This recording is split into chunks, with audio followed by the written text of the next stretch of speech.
नमस्कार दोस्तों, मैं अनिल राय आपका अपने YouTube चैनल मैक्स वेल्थ में स्वागत करता हूं। आज हम अपने वीकली मार्केट एनालिसिस में देखेंगे कि अगले वीक मार्केट किधर जा सकता है। तो चलिए आइए स्क्रीन पर चलते हैं और समझते हैं कि पिछले हफ्ते क्या हुआ और इस वीक कहां जाने के आसार हैं। चलिए आइए शुरुआत निफ्टी से करते हैं और देखते हैं कि देखिए निफ्टी ने पिछले हफ्ते जो है ये 3 दिनों की बड़ी भारी गिरावट हुई थी और 3 दिनों के अंदर में जो है काफ़ी अच्छा 18,400 के पास से पहुंच करके, ठीक है, इसने हाई बनाया था 18,458 का। मैं थोड़ा इसको बड़ा कर दूं ताकि आप लोगों को दिखे लेवल्स। तो हाई कितना बनाया? हाई बनाया इसने 18,458 का। और उसके बाद आप देखिए 3 दिनों की लगातार गिरावट के बाद अब यहाँ ये जो पैटर्न बना है, इवन चौथा दिन भी रेड था जिस समय हम फ्राइडे को देख रहे थे 19 मई को, और लास्ट में 2 बजे के बाद बहुत ही बढ़िया रिकवरी आई जिसने मार्केट में यहाँ पर एक बुलिश हैमर बना दिया।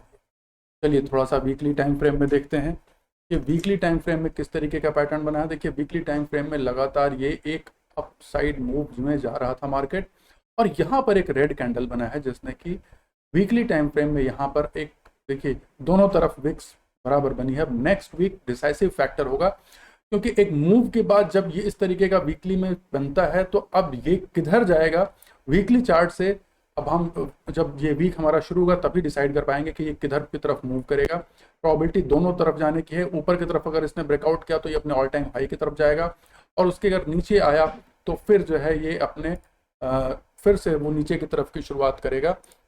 तो ये जो लेवल है, इनफैक्ट मैं कहूँ ये 18,330 का जो लेवल है ये ऊपर की तरफ बहुत इंपॉर्टेंट है। अब डेली चार्ट में आ जाते हैं। अब यहाँ हम समझते हैं, इनफैक्ट ये तो हाई इसने बनाया है, ये वीक का हाई है, ये वीक है, तो ये वीक यहाँ से शुरू है 18,360 के आसपास, ठीक है। अब यहाँ पर हमको ये समझना है, देखिए मार्केट मंडे को किधर मूव करे और हम कहाँ से इसको समझें।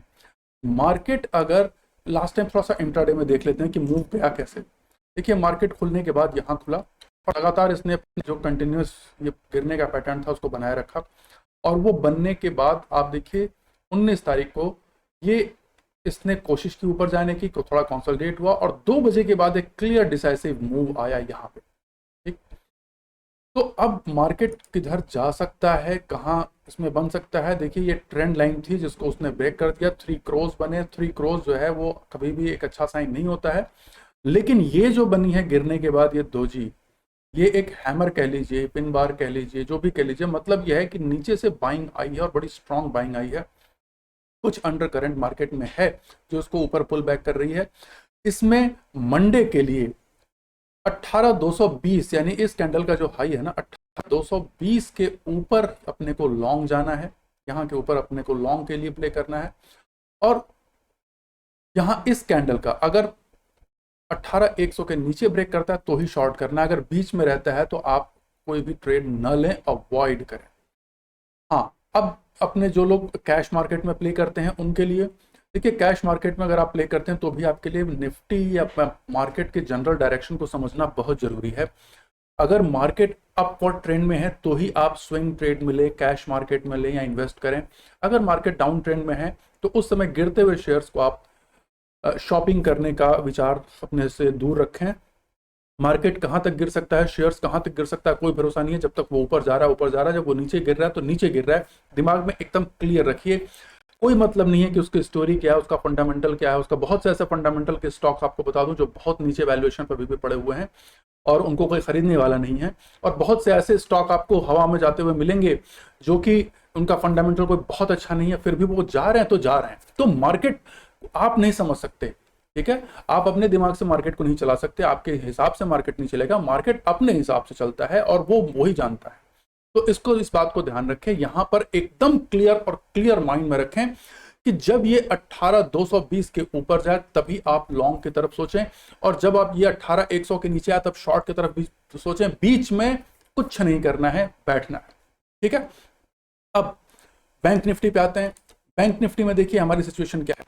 बैंक निफ्टी रिलेटिवली स्ट्रांग है, ठीक है। बैंक निफ्टी ने लगा था कि चौथे दिन अपना ये ट्रेंड लाइन तोड़ देगा, लेकिन बैंक निफ्टी ने अपना ट्रेंड लाइन नहीं तोड़ा है और इस दिन भी यहां भी देखिए इसने बहुत स्ट्रांग एक दोजी बनाया है, और ये गिरने का दोजी नहीं, इसने इस लेन लगभग अगर कहें तो इसका हाई तो पिछले दो इस रेड कैंडल के हाई को इसने लगभग कवर अप कर लिया है। तो ये अगर मैं कहूं तो हाँ, कहीं ना कहीं बैंकिंग सेक्टर में स्ट्रेंथ है, बैंकिंग और फाइनेंशियल सेक्टर में स्ट्रेंथ, मजबूती दिख रही है।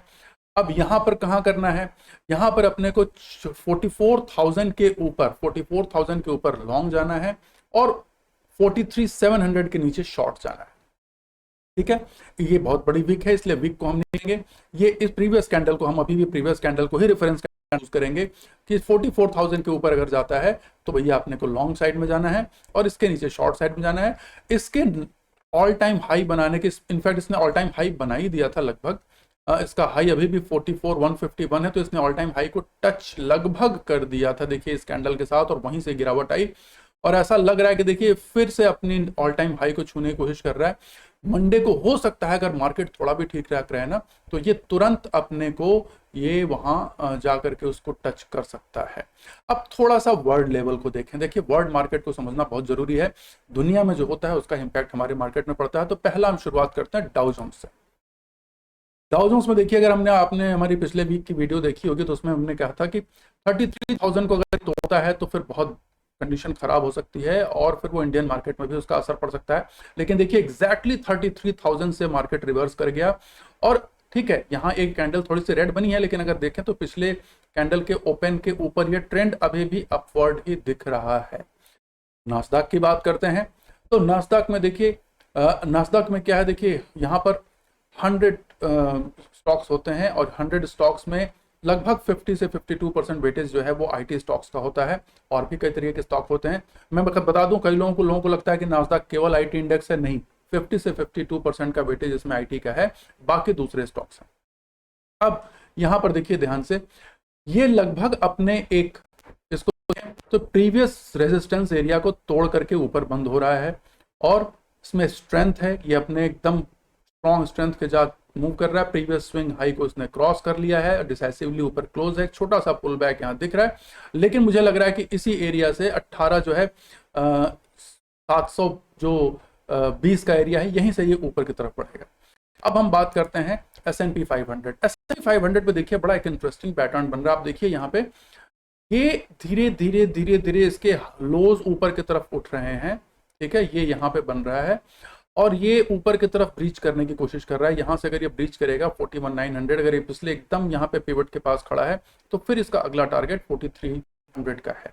ठीक, तो साफ साफ देखिए, हाँ भैया सेंटीमेंट ठीक है, सब कुछ ठीक है। हाँ, इंडिया में एक नई स्टोरी आ गई है कि भैया 2000 के नोट बंद हो गए हैं, तो 2000 के जो नोट बंद हुए हैं उसका कितना इंपैक्ट पड़ेगा। पिछली बार नोटबंदी जब हुई थी तो बहुत जोरदार मार्केट गिरा था। यहां पर थोड़ा सा उल्टा मुझे दिख रहा है कि अभी आप देखिए 30 सितंबर तक 2000 के नोटों की एक्सचेंज करने का टाइम है और लीगल टेंडर बने हुए हैं। ये ऐसा नहीं कि रातों रात उनकी वैल्यू खत्म हो गई। तो अभी आपको पता चल रहा होगा कि रियल एस्टेट में जम के 2000 के नोटों से खरीदारी हो रही है और सोने में खरीदारी हो रही है। पेट्रोल पंप्स पे लोग 2000 के नोट भर भर के लेके अपनी गाड़ियों के टैंक फुल करवा रहे हैं। और सबसे बड़ी चीज की जो कॉमन पब्लिक है, मैक्सिमम जो पॉपुलेशन के पास 2000 के नोट तो है ही नहीं। एटीएम ने 2000 के नोट देना तो लगभग साल भर पहले ही बंद कर दिया था और 2000 के नोट कम से कम मैंने पिछले 6 महीने में अपने पास देखे ही नहीं, आए ही नहीं। हमारे पास बस वो 500 तक के आते हैं और मैक्सिमम यूपीआई और ऑनलाइन पेमेंट से काम होता है। अब 2000 के नोट किसके पास मिलेंगे, तो आप लोग ज्यादा समझदार हैं कि आज की डेट में 2000 नोट के नोटों की गड्डियां जो है वो किनके पास होगी। उसके लिए पब्लिक बहुत समझदार है, हमारी जो जनता है वो बहुत समझदार है, वो जानती है किसके पास है और वो उनका हेडेक है। उससे हमारी इकोनॉमी में कोई बहुत टेंट नहीं आने वाला। आपने देखा होगा कि रियल एस्टेट के शेयर्स उछल रहे हैं और उसका कहीं ना कहीं कारण ये एक बहुत बड़ा कारण हो सकता है।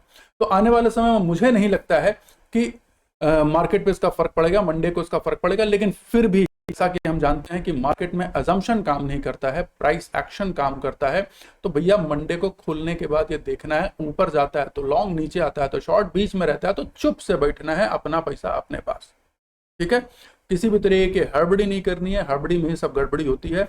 तो आपको एकदम स्थिर बुद्धि होकर के ट्रेड लेना है। अच्छा ट्रेडर वही है, प्रॉफिटेबल ट्रेडर वही है जो मौका देख करके सही निशाने पर अपना तीर चलाता है। ठीक है, यहाँ आंख मूंद करके अंधाधुंध तीर चलाने से प्रॉफिट नहीं होगा, उल्टे नुकसान हो जाएगा। तो यहाँ आपको चुप से बैठना है, मौके का इंतजार करना और सही मौके पर तीर चलाना है, तो आप हमेशा प्रॉफिटेबल रहेंगे।